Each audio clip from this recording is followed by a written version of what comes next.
ठीक है, तो कल लास्ट वीडियो में हमने देख लिया था क्या चल रहा था अपना, how do organism reproduce, class 10, और आज डेट 19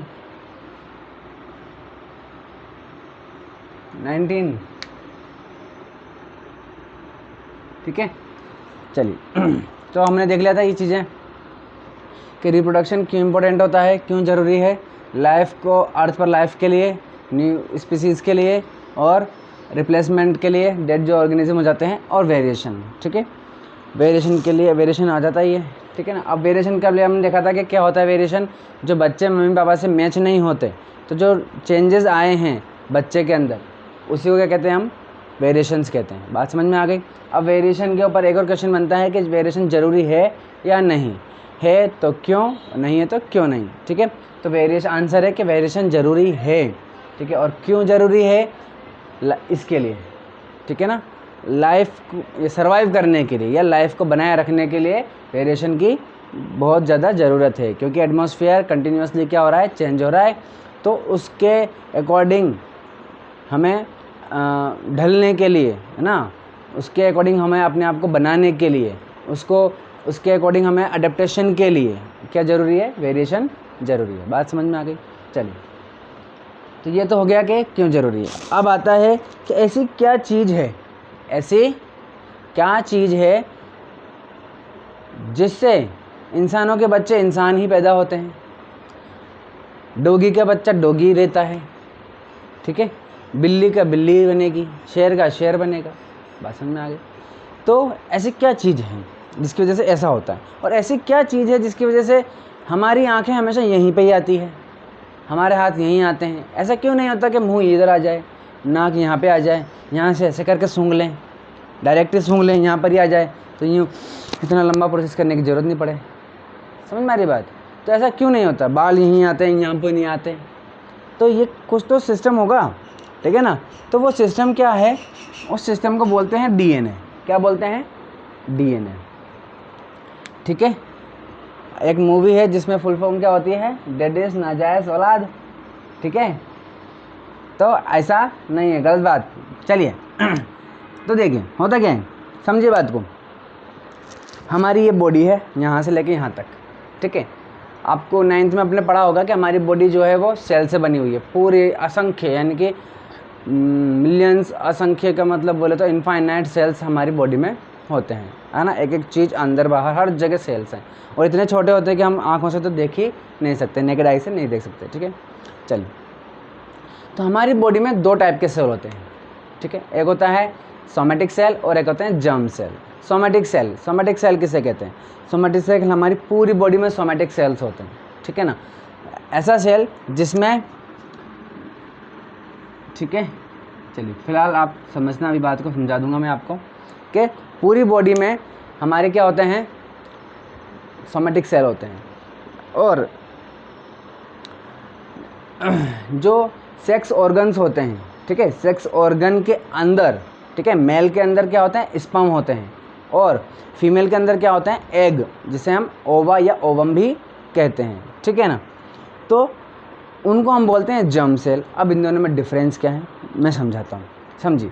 देख लीजिए, अगर मान लीजिए कि मैं यहाँ से एक सेल लेता हूँ, उसको माइक्रोस्कोप में रखता हूँ और देखता हूँ, तो मान लीजिए ऐसा सेल दिखता है। वैसे सेल की शेप्स अलग अलग होती है, ठीक है ना, बोन की अलग होती है, नर्व की सेल होती है, अलग होती है शेप, तो फ्लावर शेप का ध्यान नहीं देंगे।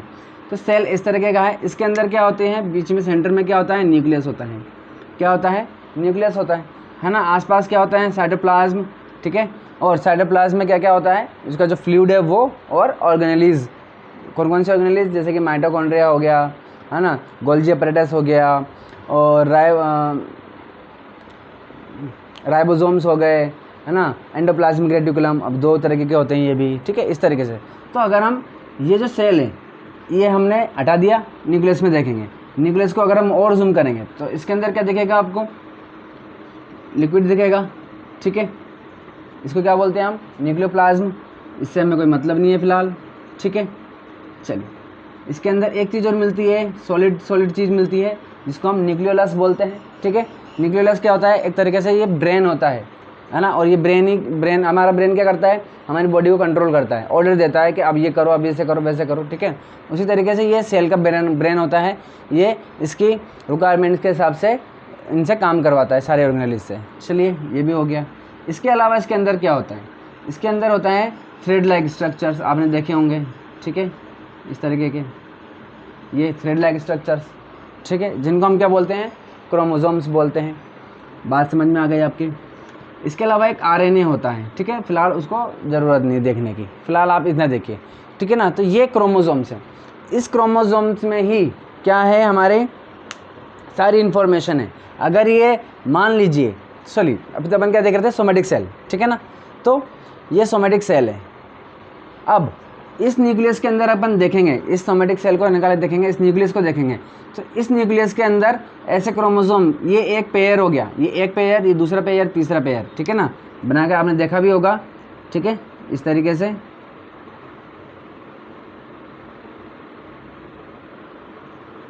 ये बस समझना, ये क्रोमोसोम्स है, ये 1 और ये 2, ये एक पेयर में रहते हैं, जोड़े में रहते हैं, ठीक है ना। तो ये एक पेयर, दूसरा पेयर, तीसरा पेयर, चौथा पेयर, ठीक है ना।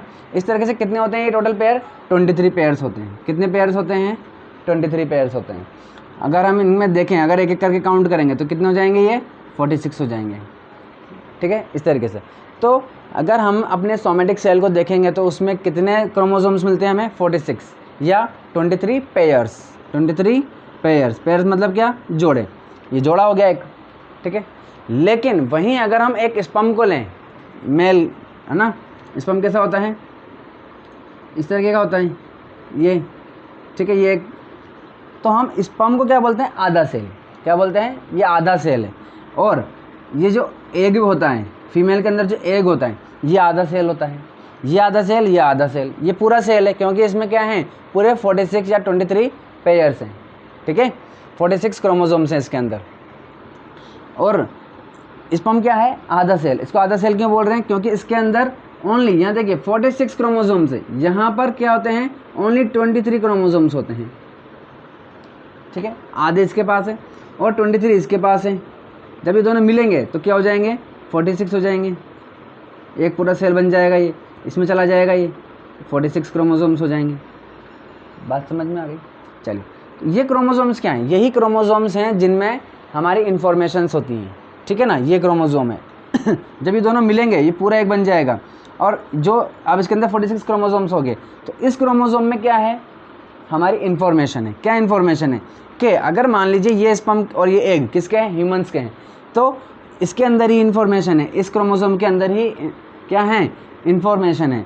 और अगर मान लीजिए, पहले तो देखिए ये क्रोमोसोम है, ठीक है, तो पहले तो इसको देखा था माइक्रोस्कोप में, तो ये देखा था क्रोमोसोम से, लेकिन बाद में दूसरे साइंटिस्ट ने क्या किया, इसको यहाँ से खींच दिया यहाँ से, तो इस तरीके से खींच दिया ये, ठीक है, ये खींच दिया, तो इसको क्या बोला, ये क्रोमोसोम बोलते हैं, इसको हम बोलते हैं डीएनए, ठीक है, जिसको अगर हम सही तरीके से बनाएं तो ये कैसा होता है, इस तरीके से होता है ये, ठीक है, ये इस तरीके से होता है ये, जिसको हम क्या बोलते हैं, डबल हेलिकल शेप, ठीक है। और इसको और ज़्यादा अगर आप इसको यहाँ से और ज़्यादा खींच दें तो ये कैसे दिखेगा, ये इस तरीके से, ठीक है,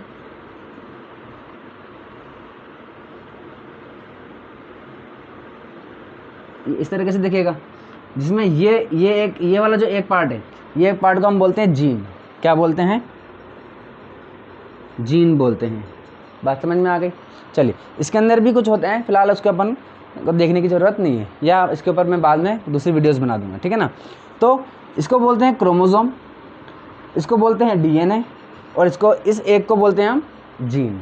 बात समझ में आ गई। चलिए, यानी कि अगर हम जीन को इकट्ठा कर लें तो बन जाएगा क्या, डीएनए को इकट्ठा कर लेंगे तो क्या बन जाएगा, क्रोमोसोम, ठीक है। तो अब अगर हम बोलें कि एक इंसान की सारी इन्फॉर्मेशन किसके अंदर है, या किसी भी जानवर या किसी भी एनिमल की या किसी भी प्लांट की सारी इन्फॉर्मेशन किसके अंदर है, आप क्रोमोसोम भी बोल दीजिए, वो भी सही है, डीएनए बोल दीजिए, वो भी सही है, और जीन बोल दीजिए, वो भी सही है। बात समझ में आ गई। तो इसी में सारी इन्फॉर्मेशन है, इसको हम ब्लूप्रिंट बोल सकते हैं। ब्लूप्रिंट यानी कि ब्लूप्रिंट क्या बोलते हैं, एक तरीके से नक्शा होता है, ठीक है ना। एक घर का नक्शा हमें हमारे पास मिल जाता है तो हमें पता चल जाता है कि इसके अंदर कौन सा रूम किधर है, ठीक है ना, किचन किधर है, बाथरूम किधर है, इस तरीके से, ठीक है। तो डीएनए क्या है, एक तरीके से ब्लूप्रिंट है या एक नक्शा है जिससे जिसमें सारी इन्फॉर्मेशन रहती है कि आंखें कहाँ बनानी हैं, बाल कहाँ बनाने हैं, हैंड्स कहाँ बनाने हैं, चेस्ट कहाँ बनानी है, ठीक है ना, हेड कहाँ बनाना है, इस तरीके से। तो ये सारी इन्फॉर्मेशन किसके पास होती है, डीएनए के पास होती है। मेरे ख्याल से बात समझ में आ गई होगी अच्छी तरीके से, ठीक है। तो अगर 2 ह्यूमंस के बच्चे होंगे तो क्योंकि ये डीएनए है तो डीएनए ट्रांसफ़र हो रहा है, तो ह्यूमन का बच्चा ह्यूमन बनेगा। जानवर है यानी कि कोई डॉगी है तो डॉग का डॉग बनेगा, प्लांट का प्लांट बनेगा। तो समझ में आ गई होगी मेरे ख्याल से बात, ठीक है। तो यही डीएनए है, यही सेल है। स्पर्म मैंने समझा दिया, एक समझा दिया, चलिए ठीक है। तो हमने क्या देख लिया भाई कि रिप्रोडक्शन क्यों ज़रूरी है, इन 4 पॉइंट देख लिए थे, ठीक है। आखिर ऐसा क्या होता है कि बच्चे पैदा होते हैं जिनकी वजह से, और जो बच्चे पैदा होते हैं वो पेरेंट्स से के जैसे ही होते हैं एकदम, तो वो किसकी वजह से, डीएनए की वजह से, क्रोमोसोम या जीन की वजह से। देख लिया हमने, सेल भी देख लिया, सोमेटिक सेल और germ cell. Germ cell transfer करते हैं अपने ना बॉडी में। चलिए ये देख लिया। अब हमें देखना है, जैसे कि मैंने यहाँ बताया था आपको, वेरिएशन, ठीक है। तो सब में वेरिएशन आता है, पूरी दुनिया में जितने भी ऑर्गेनिजम्स हैं उनके जो बच्चे होंगे इसका सब में वेरिएशन आता है?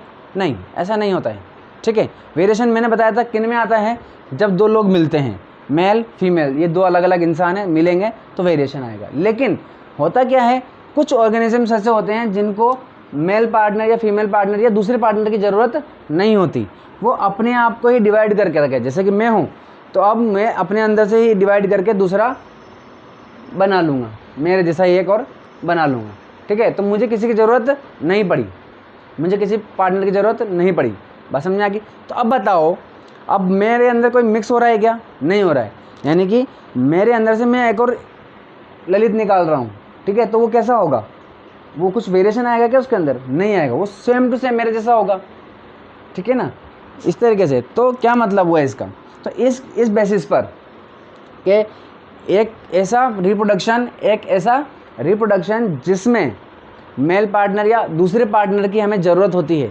वो एक टाइप हो गया, और जिसमें पार्टनर की ज़रूरत नहीं होती वो एक टाइप हो गया। इस हिसाब से 2 टाइप के हमारे रिप्रोडक्शन हो गए। कौन कौन से? एक को बोलते हैं सेक्सुअल, एक को बोलते हैं असेक्सुअल। बात समझ में आ गई? चलिए अगर मैं आपको बताऊं कि टाइप्स ऑफ रिप्रोडक्शन, आर का मतलब रिप्रोडक्शन, एक है असेक्सुअल रिप्रोडक्शन, सेक्सुअल रिप्रोडक्शन,